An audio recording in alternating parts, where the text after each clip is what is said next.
Pedro Castillo was sworn in as the President of the Republic of Peru as the country celebrates 200 years of independence. The governments of Armenia and Azerbaijan agreed to a ceasefire after 3 soldiers were killed and others injured in clashes near their shared border. Tanzania's new president, Samia Suluhu, launched a coronavirus vaccination drive this Wednesday. From the headquarters of teleSUR English in Havana, Cuba, this is From the South, and I'm Katrina Goss. Peruvian President-elect Pedro Castillo was sworn into office this Wednesday before Congress, as the country also celebrated the 200th anniversary of its independence. Castillo officially took office as president for the 2021 to 2026 term, along with his vice president Dina Boluarte. The inauguration of the new Peruvian president was attended by several presidents from across the region, including Alberto Fernandez of Argentina and Luis Arce of Bolivia. In his inaugural address to the Peruvian Congress, the new president vowed to work to improve the living standards of Peruvians through measures such as proper taxing to allow for greater spending on public services and wealth redistribution, as well as to tackle climate change and ensure the country's development at all levels. As part of the celebrations of Peru's Independence Day, a series of activities were scheduled throughout the day, including a parade and several protocol events.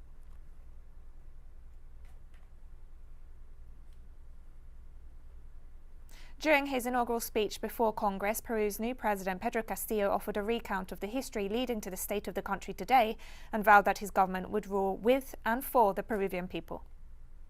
With the Constitution of the 79, all the adults could exercise our right to vote. The popular organization advanced the access to the rights processes that was caused by the coup d'etat of 1992, who created the basis to a lack of rights, to a weakening of the state, and for the rules that we see today. Since then, our country has grown and has had several governments that access to the government thanks to the popular vote, that, however, have not complied with the Constitution. This time, a government of the people is here to rule with the people and for the people. Pedro Castillo also highlighted that he did not come from the usual political elite of the country. To build from the bottom, from the ground, it is the first time our country will be governed by a farmer, a person that belongs, as many of the Peruvians, to the oppressed sectors for so many centuries. It is also the first time a political party created inside the country wins the elections democratically. And President Castillo stressed that one of his first missions will be to ensure the vaccination of the Peruvian population and the guarantee of universal health care. We should maximize our effort to achieve the vaccination of all our population as soon as possible.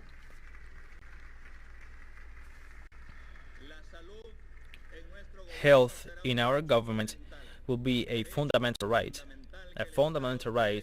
that the state should guarantee.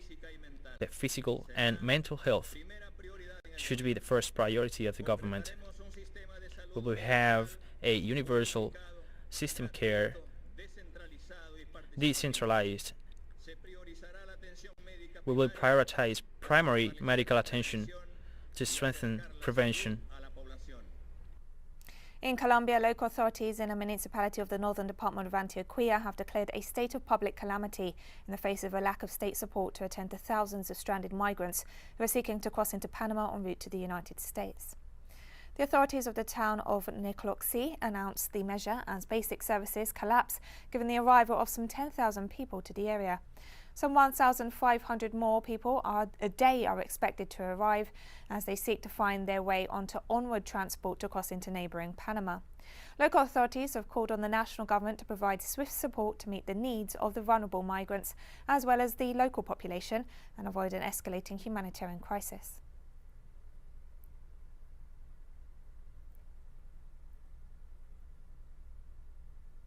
Cuban Foreign Minister Bruno Rodriguez highlighted the defeat of maneuvers promoted by the United States to call a meeting of the Organization of American States on the recent protests in the island. On his Twitter account, the top Cuban diplomat noted that the meeting was opposed by the majority of OAS member states. He also expressed gratitude on behalf of the Cuban government to those countries that defended Latin American and Caribbean unity. According to press reports, the executive body of the OAS announced an online session with the purpose of discussing the situation in Cuba after the disturbances of July 11th.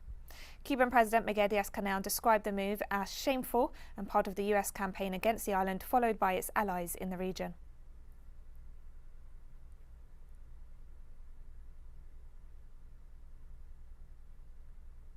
Mexican President Andrés Manuel López Obrador spoke out against the coercive measures imposed against Cuba for the last 60 years. The president denounced the US blockade and reiterated the solidarity of the people of Mexico with the island. He also announced that a first shipment of humanitarian aid to Cuba, including food and medical supplies, set sail this Tuesday from Veracruz, and a second ship on Wednesday. López Obrador has called on other nations to go further than simply denouncing the US blockade, as they do at the United Nations each year, and turn this expression into concrete support for Cuba. As we all know, there is a delicate situation in Cuba because they are suffering from a blockade. This is something that I consider inhumane because it is an extreme measure. It is like a medieval action. It is a sign of a great backwardness in foreign policy. Political and social movements in El Salvador mobilized on Tuesday in solidarity with former officials detained by President Nayib Bukele's government, denouncing what they described as political persecution. Protests took place after the Attorney General's office filed proceedings on Sunday against 10 former officials of the administration of former President Mauricio Funes. The prosecutor of the case said that the individuals are accused of illicit enrichment, embezzlement and money laundering. Those accused include former President Salvador Sanchez Cerén, who served as vice president under Funes.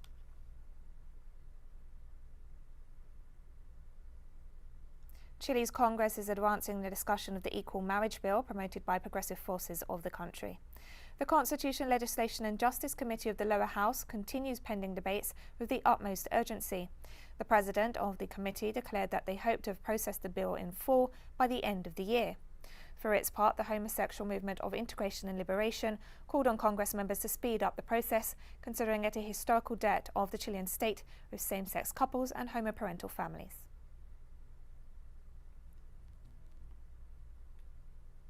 And we'll be right back after this very short break, so don't go away.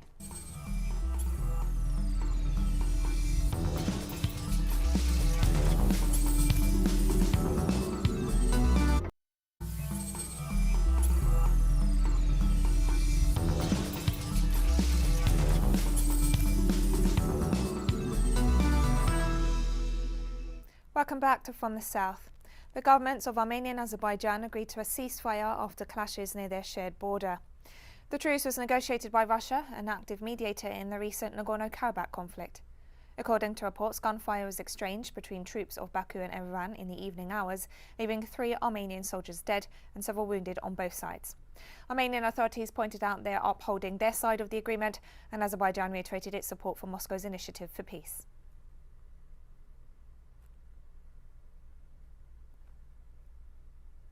As the Taliban is set to play a major role in Afghanistan following 20 years of foreign intervention, China has called on the organisation to work towards peace and reconciliation, while underscoring support for the country's sovereignty and self-determination. On July 28, State Councillor and Foreign Minister Wang Yi met with the visiting delegation led by head of the Afghan Taliban Political Committee, Mullah Abdul Ghani Baradar, in Tianjin. The heads of the Afghan Taliban's Religious Council and Publicity Committee were also on the delegation. State Councillor Wang Yi said that China, as Afghanistan's largest neighbor, has always respected Afghanistan's sovereignty, independence and territorial integrity, adhered to no interference in Afghanistan's internal affairs and pursued a friendly policy toward the entire Afghan people.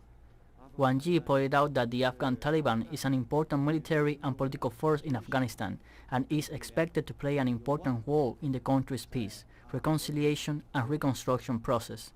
We hope that the Afghan Taliban will put the interests of the country and nation first, hold high the banner of peace talks, set the goal of peace, build a positive image and pursue an inclusive policy. All factions and ethnic groups in Afghanistan should unite as one, truly implement the Afghan-led and Afghan-owned principle, push for early substantive results in the peace and reconciliation process. The death toll due to torrential rains and floods in the Chinese province of Henan has now reached 73 as the country braces for more rain. Torrential downpours dumped a year's rain in just 3 days last week on the hardest hit city of Zhengshu. Over 1.4 million residents were evacuated from the affected areas. The damages are estimated at 13.9 billion yuan or $2 billion. Forecasters said Tuesday more heavy rains expected as the remnants of Typhoon Infa pass through the area.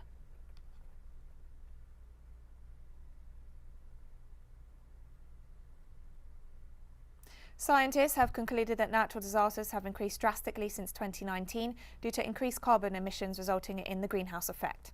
Scientists from the Massachusetts Climate Research Center stated that the extreme weather events and patterns witnessed in recent years, not to mention the last few weeks, highlight the need for an immediate action to address the climate crisis. Experts also from the University of Oregon and Virginia agreed that the effects of climate change are all too evident. Among the warning signs, they cited that 2020 was the second hottest year on record.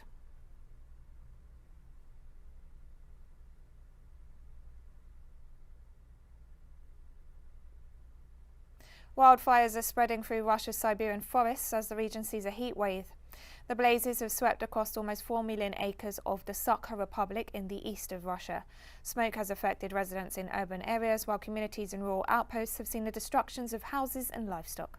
The government has deployed the military to speed up evacuation procedures and contain the wildfires in a region known for its high temperatures and dry weather during the summer.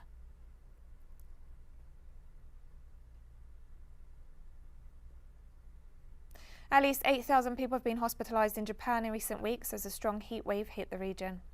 With temperatures soaring above 30 degrees, hospitalizations between July 19th and 25th doubled compared to the previous week. While dozens of patients were in a fatal condition, the majority recovered from the effects of the intense heat. The government has adopted preventive measures and expanded treatment to protect the population from the extreme weather, as well as athletes, officials and volunteers at the Olympic Games.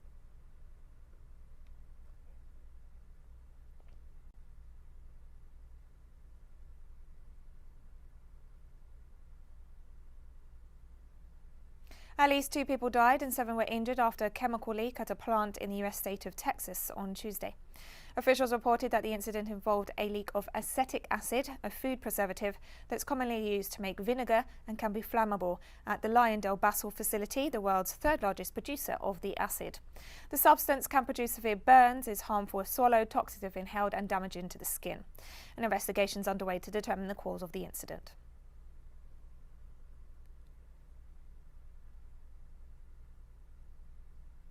As the United States homeless population continues to grow, activists are fighting to tax luxury properties. Our correspondent in Chicago, Brian Meir, reports. Chicago is the world's 5th wealthiest city in GDP terms, but it also has one of the largest homeless populations in the Western Hemisphere. As capitalist real estate speculation has driven the median home price over $350,000, more and more Chicagoans are stuck living on the streets. I think people are living on the streets because they're selling all the buildings. They're trying to put in luxury housing where we don't need it. We need affordable housing so people don't end up on the street. I don't need resources, I got all that. I got my insurance, I got a disability, so I get a check. I'm waiting for housing. After years of pressure from grassroots activists, a bill was just introduced to the City Council to levy a small tax increase on luxury properties sold in the city for over $1 million. With around half of the new revenue earmarked for low-income housing. Activists estimate it will generate $79 million a year to address homelessness. The Bring Chicago Home resolution is so important to the city of Chicago because it's a dedicated revenue stream to help those who are homeless. It'll help with the big crisis of homelessness that was shed light on throughout the pandemic, whereby over 77,000 people were homeless and even more became homeless because of COVID. Meanwhile, the number of people living on the streets of Chicago continues to grow. Brian Meir, teleSUR, Chicago.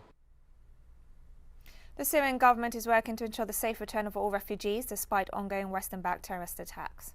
At a meeting with Russia's special envoy for Syria, Syrian President Bashar al-Assad thanked Russia for the humanitarian aid provided and support and cooperation in other fields.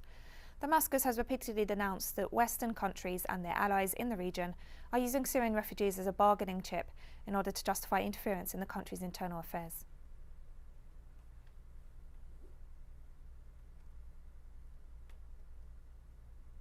Now we have more stories coming up after this final short break, so stay with us.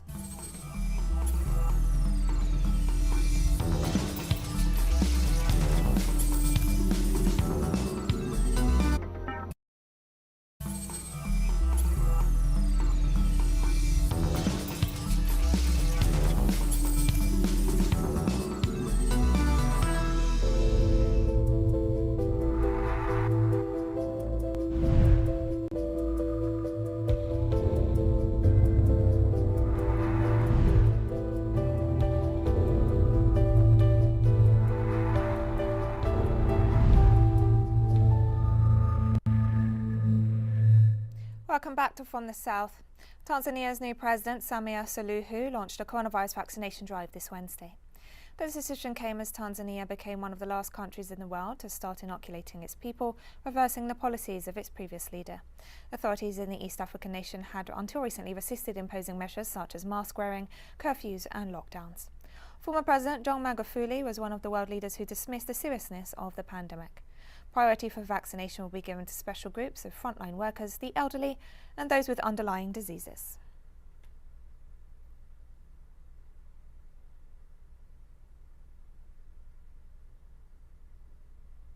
Authorities in the Australian city of Sydney announced Wednesday millions of residents will spend another month in lockdown due to a fast-growing coronavirus outbreak and low vaccination rates. Australia's biggest city had been due to exit 5 weeks of lockdown on July 30th, but the restrictions will now remain in place until August 28th as case numbers continue to climb. People living in hotspots have been urged not to leave their neighbourhoods, but those living alone will be allowed to create a singles bubble with another person. During the lockdown, Sydney residents can leave their homes only for exercise, essential work, shopping for necessities such as food and medical reasons. In recent weeks, police have doled out fines to those violating the restrictions.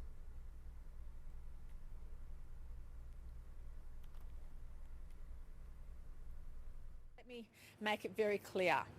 I appreciate personally what we're asking people to do for the next 4 weeks.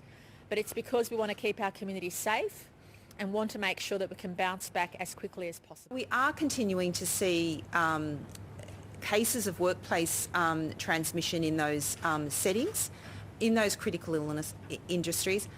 And we are also seeing them take those infections back to their households and setting off other chains of infection. At least 9 cities in Brazil have suspended the application of the first dose of COVID-19 vaccines due to a lack of supplies. Local authorities stated that the measure comes in response to delays in the delivery of vaccines by the Ministry of Health. Minister Marcelo Quiroga announced that the distribution of more than 10 million vaccine doses has begun and shrugged off criticism over the delays in a country that has recorded the second highest COVID-19 death toll in the world and the third highest number of cases and been plagued with scandals surrounding the purchase of vaccines.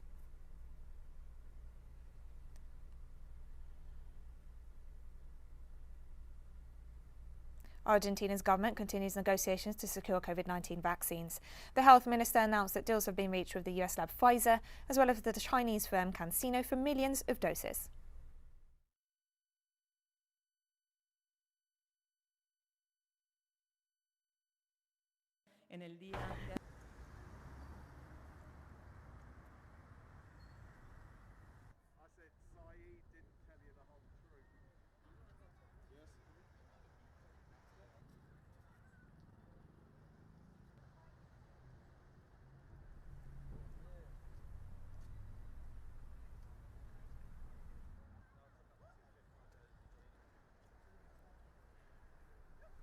Italy has seen fresh protests against the government's Green Pass scheme, which will restrict entry into certain facilities for those who are not vaccinated or cannot prove that they're not infected with COVID-19. The Green Pass, which is an extension of the European Union's digital COVID certificate, will be required from August 6 to enter cinemas, museums, indoor swimming pools, sports stadiums and to eat indoors at restaurants. While people working in the restaurant industry protested in Rome against the move, a surge in vaccine bookings was reported following the announcement of the plans, an effect the government had hoped for.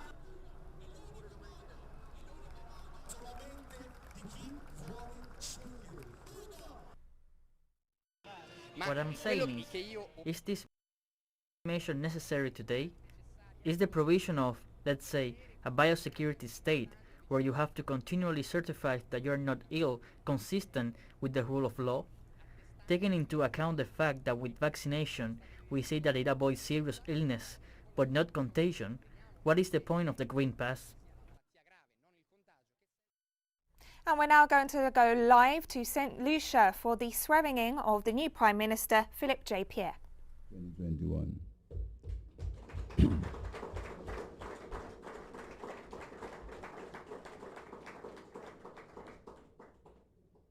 I want to thank Sir Julian Hunt and Tom Walcott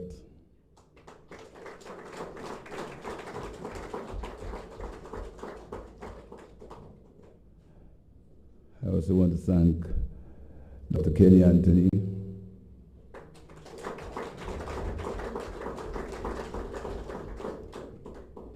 and all the people who really believed in me and encouraged me even when it seemed that I would never make it.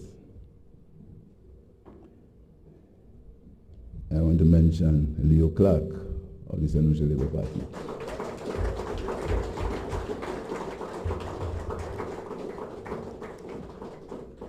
And my colleagues, Lawrence Theophilus,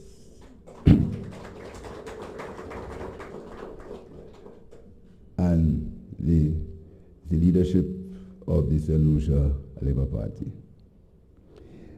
I would like to express my most profound gratitude to you and the residents and citizens of this beautiful land who have honored your sacred obligation in our democratic society by exercising your franchise. You went out and peaceably registered your voice, not only in support for me, but for the party, the St. Lucia Labour Party, but against the things you thought were wrong about the direction we were heading. Naturally, not all of you voted for me and my party. Some of you did not, for whatever reason, share our views on the direction we should be heading. Thankfully, the majority were of a particular view, and that is, the country needed to be rescued from the abyss into which it was plunging. The majority of you accepted my offer to lead that rescue mission. So I offered to do so with a team of 15 men and women, representing an excellent blend of experience and youthful energy. The full rescue team also includes you, the people. As Prime Minister, I promise to be Prime Minister not for some of the people, but for all the people.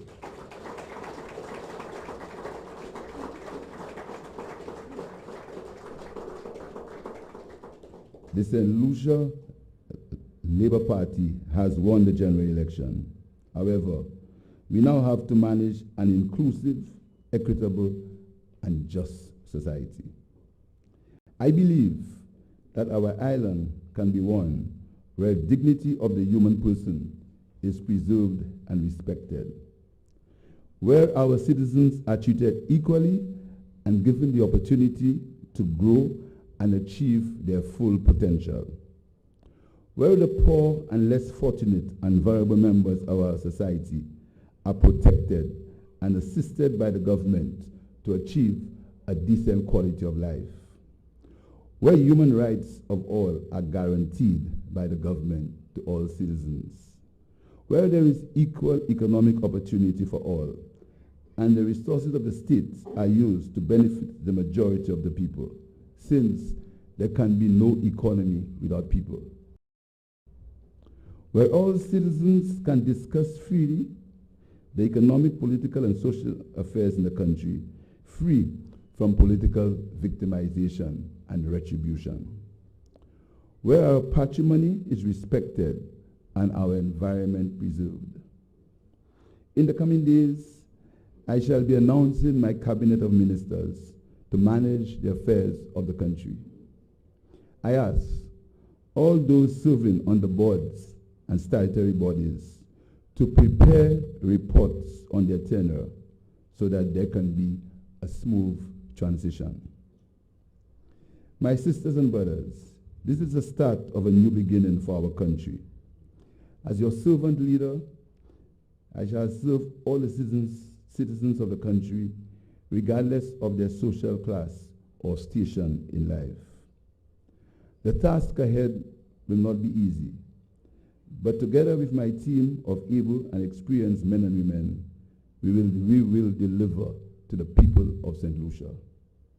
I ask for your patience in the coming weeks and months as we try to assess the state of the country's financing and capacity to deliver as early as possible the commitment made to the people of St. Lucia. St. Lucia, we cannot fail. I will not fail you. I thank you for the opportunity to serve. I won't do it alone.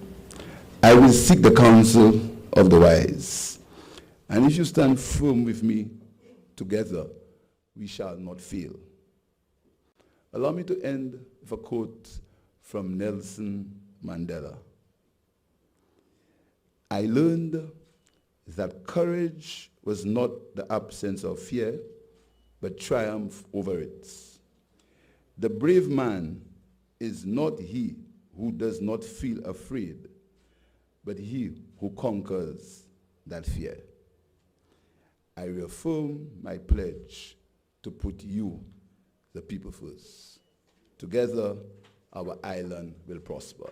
I thank you.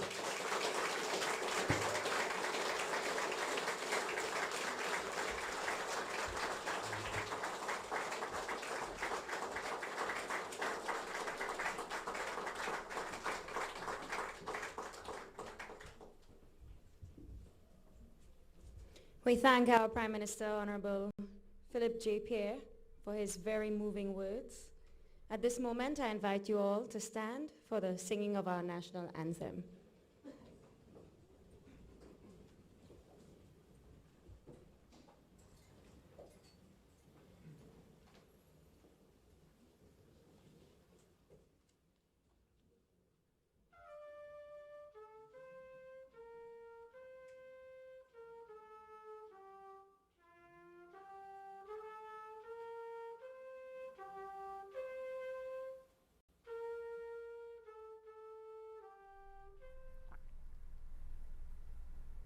We've been watching there from St. Lucia the swearing-in of the new Prime Minister, Philip J. Pierre.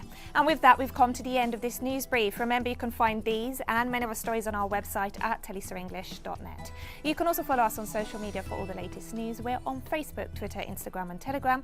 Plus, you can catch up on our shows on our YouTube channel. For teleSUR English, I'm Katrina Goss, and thank you for watching.